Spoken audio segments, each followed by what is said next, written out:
All right, let's talk about Zach Wilson versus the Detroit Lions.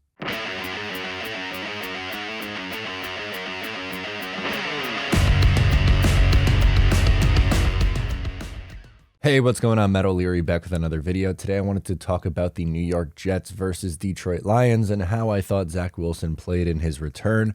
Before we get started today, I just want to mention you can follow me on social media at Matt O'Leary NY. If you haven't already, please make sure to check out the Just Jets podcast. Also, this video is brought to you by True Classic. The holidays are almost here, and there is still plenty of t-shirt cheer thanks to our sponsors, True Classic Tees. Fellas, we have the perfect gift for your wish list. The True Classic Tees are a gift for you, for her, and the great present for any guy in your life. True Classic is on a mission to maximize men's confidence by making them look good. Trust me when I say this, this is a gift that the ladies will appreciate too. True Classic has already helped over 2 million men look great in their tees, and now you can save big while you do. Get 25% off, 25% off with my link, trueclassic.com/Matt25.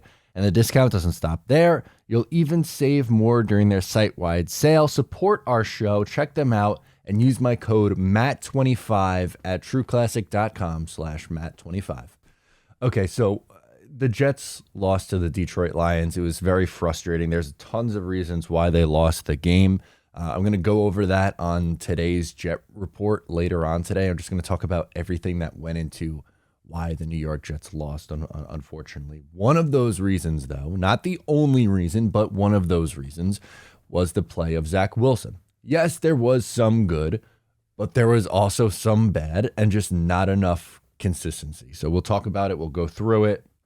And just, everything that went into it. But he finished the day 18 of 35, which is 51.4%. Just not completing enough. The completion percentage is just not where it needs to be. 317 yards, 9.1 yards per attempt, 2 touchdowns, 1 pick, and an 89.8 rating. I think, obviously, just box score stat-wise, some of those numbers are good. He got over 300 yards, 9.1 yards per attempt, multiple touchdowns, but the interception and just not, again, it's for me in this game, it was just consistency. The consistency level was not really there.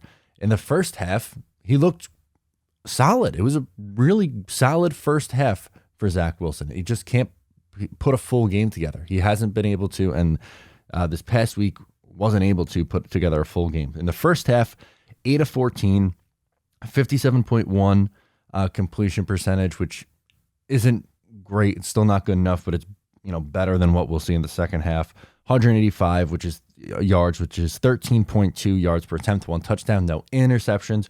Probably should have had a second touchdown on the Jeff Smith one that he was held on that wasn't called. If there's no holding, that's probably a touchdown, and that's a really nice pass. And he started 0 of 2. And a slow start, but then turned it on going 8 of 12 for the rest of the first half and made some really nice, big time throws. The touchdown pass to CJ Uzomah, the rollout pass to Garrett Wilson, the bomb to Jeff Smith to set up points at the end of the half. Again, there were some really nice moments in that first half.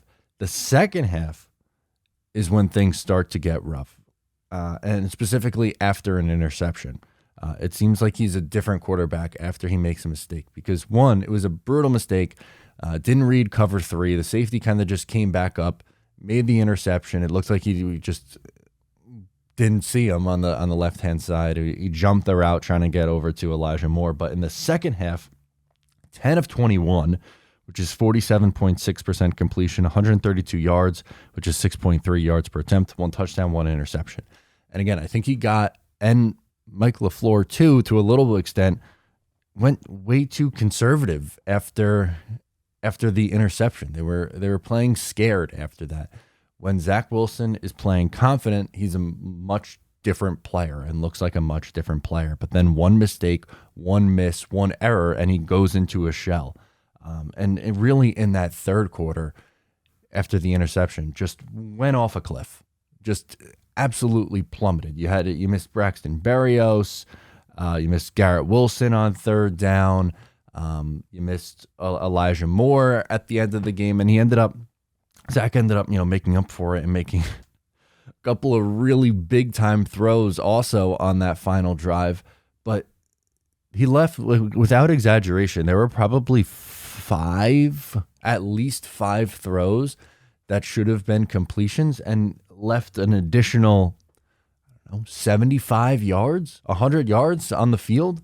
So this very easily could have been a 24, 25 completion day, over 400 yards, and maybe another touchdown pass in there too. So it just unfortunately wasn't good enough. And yes, there were a couple of drops. You had Braxton Berrios had a bad drop.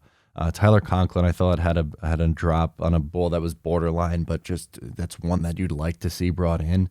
But against one of the league's worst passing defenses, it wasn't enough. They mustered up 17 points in the game. You can't win that way. And I know there were other reasons why they lost, and we'll get into that, later today on the Jet Report. But you have clock management, a blown assignment on 4th and inches, your punter just being atrocious, poor special teams play. There's a lot of reasons why they lost today, or yesterday rather. But Zach, I don't think was good enough. He wasn't consistent enough, and that's been my biggest gripe with him, or the most frustrating thing. It kind of feels like at the end with Sam Darnold, when there were some plays where you're like, wow, I can't believe he made that throw. That's an unbelievable pass, or just showed off just unreal athleticism, and then just makes a incredibly silly mistake for like not reading cover 3, or just missing open guys. And it's not consistent enough. So we'll see. As of now, as of recording this on Monday morning, there is no news on Mike White. I find it very difficult to believe that Mike White's going to be good to go on Thursday. So more than likely, with the season on the line, it's going to be Zach Wilson again. And I think you need a much, much, much better performance against the Jacksonville Jaguars in order to win this one. But yeah, not good enough against Detroit, unfortunately. So that's going to do it for me. Please make sure to subscribe, like the video before you go, share with a friend. I'm Matt O'Leary. I'll talk to you next time.